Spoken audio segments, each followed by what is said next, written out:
POV. My country supported communism.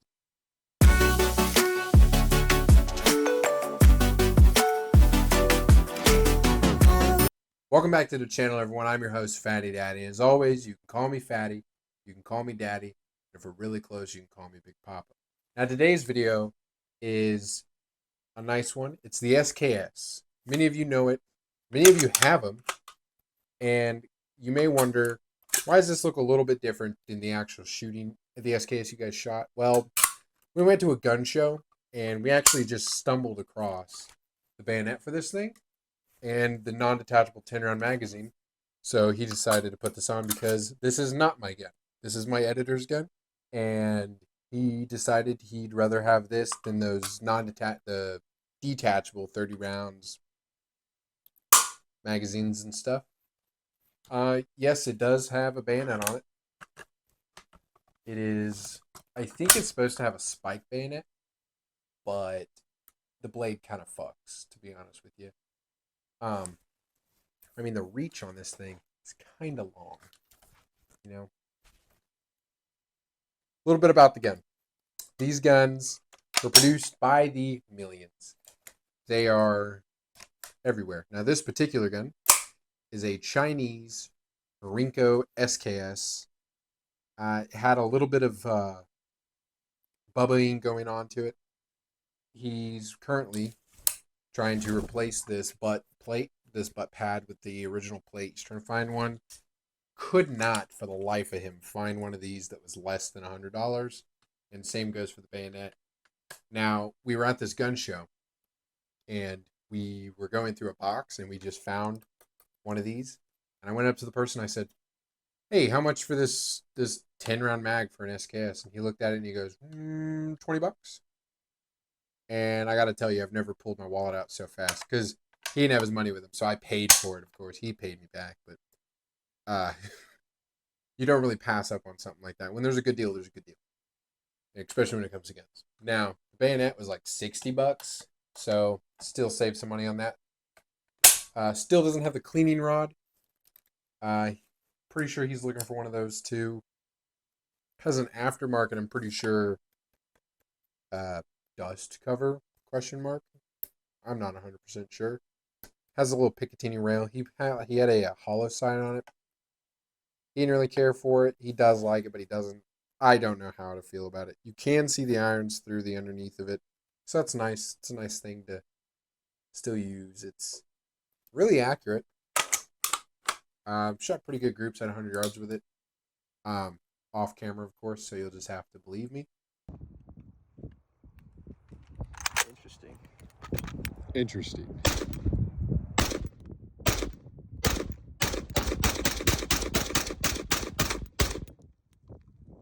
It features a non-detachable 10-round magazine, a single semi-auto only.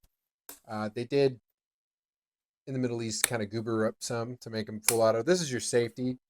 To be honest with you, the gun's clear. I don't know which way is safe.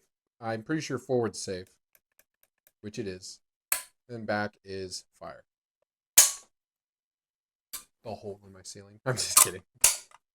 They feed from stripper clips. There is a stripper clip guide on it. We'll get an up-close shot of that in just a second.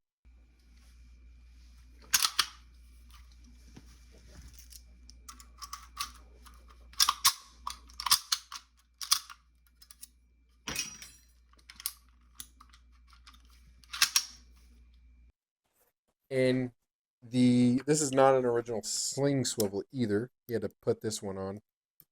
Obviously, not an original sling.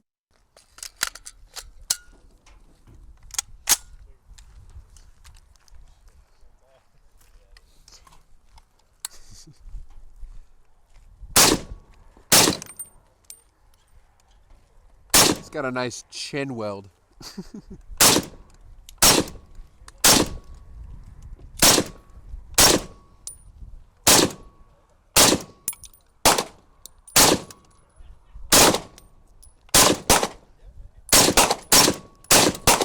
The SKS is chambered in 7.62 by 39. It is a semi-automatic 10-round non-detachable magazine fed rifle.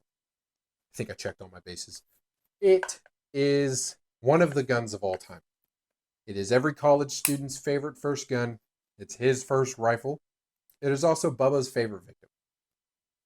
You know, you see these things with Tapco or some polymer aftermarket stock slapped on with the big old banana aftermarket 30-round mags, which is cool. It's an SKS that we have at home. I mean, it's the AK we have at home. And let's go over this trigger real quick. This is fire. This is safe. Down is fire. Check clear. Gun's clear. You're just going to have to believe me. You'll find out in a second if I'm telling the truth. There is a little bit of play. I don't know if you can hear that. Some trigger ASMR. Anyway, a little bit of play. It's a wall. Creep, creep. Gets a little heavy. Creeps a little bit more.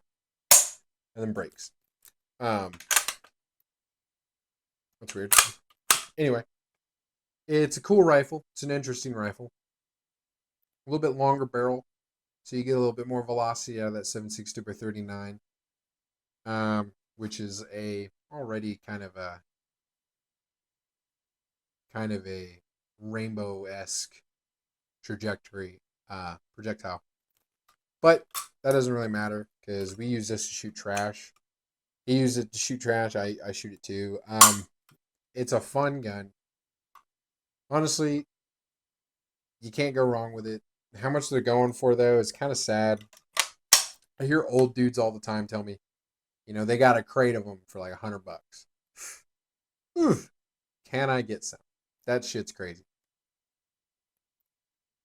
Same dudes that are said that they'll turn around and sell the whole crate for $500 a pop.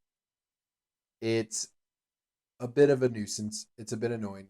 Now on to the reliability of the rifle. The rifle was reliable. I think any feeding issues we did have were magazine related. We were using the aftermarket mags.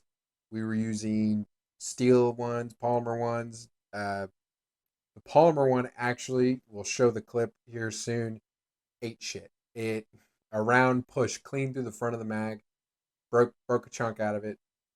Kind of a sad time. Had to get rid of that.